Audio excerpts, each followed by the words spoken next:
déchets, mode d'emploi avec Mélanie Sturm.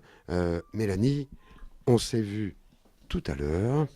On a vu le travail que vous menez avec Marilène. Mais vous, là, c'est le service public. C'est l'accueil, c'est le numéro de téléphone, avec des petites brochures, hein, les déchets, mode d'emploi, la réduction des déchets, une priorité durable pour notre territoire. Alors, on vous appelle. Généralement, quand les gens vous appellent, en gros, c'est quoi? Qu'est-ce qu'on vous demande?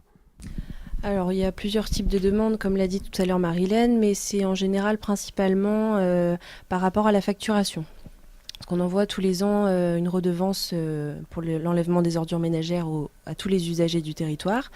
Et en général, c'est principalement pour ça. Erreur de montant, changement de situation, dans le cas d'un décès par exemple également, dans le cas d'une vacance de logement. Donc les gens nous appellent principalement pour ça, pour connaître les démarches à suivre, pour savoir ce qu'ils doivent faire du badge et du bac qui leur avait été mis à disposition. Donc nous, on leur dit de venir ici nous voir pour nous les ramener, pour qu'on puisse clôturer leur abonnement quand c'est le cas d'un départ, ou de venir nous voir ici dans ce bureau-ci quand c'est dans le cas d'une arrivée. Alors, Pour c'est vrai, hein. distribuer justement ces équipements-là. D'accord. Alors, le bureau numéro 6, hein, bien entendu.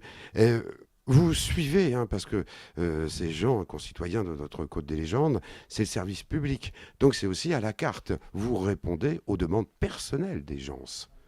Oui, on essaye de s'adapter à chaque demande, c'est pas toujours évident, mais en tout cas, on essaye, avec des usagers, bien sûr, d'essayer de trouver à chaque fois des réponses à leurs questions. Alors, vous les recevez, mais vous les accompagnez dans leurs demandes. Si c'est par exemple des questions par rapport au tri sélectif, ça on a beaucoup aussi d'interrogations, des gens qui savent pas trop où va tel déchet.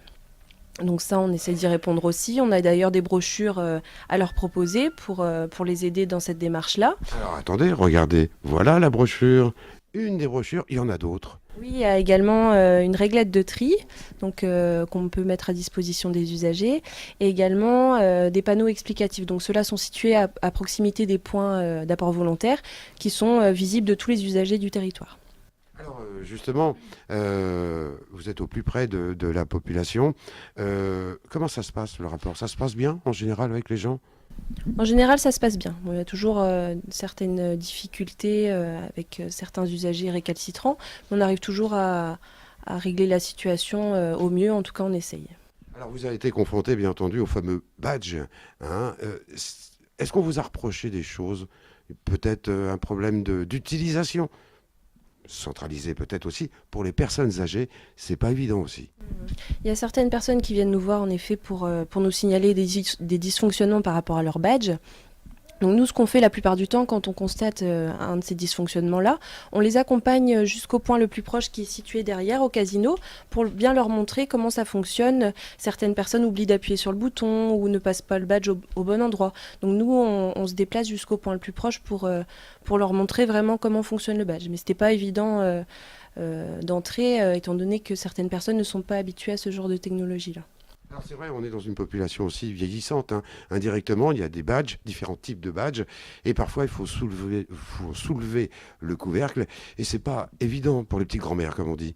Non, non, c'est sûr, on a eu beaucoup de réclamations par rapport à ça. Donc, on essaye de faire en sorte d'aider ces personnes-là, justement, en mettant, par exemple, à disposition des bacs individuels pour les personnes âgées.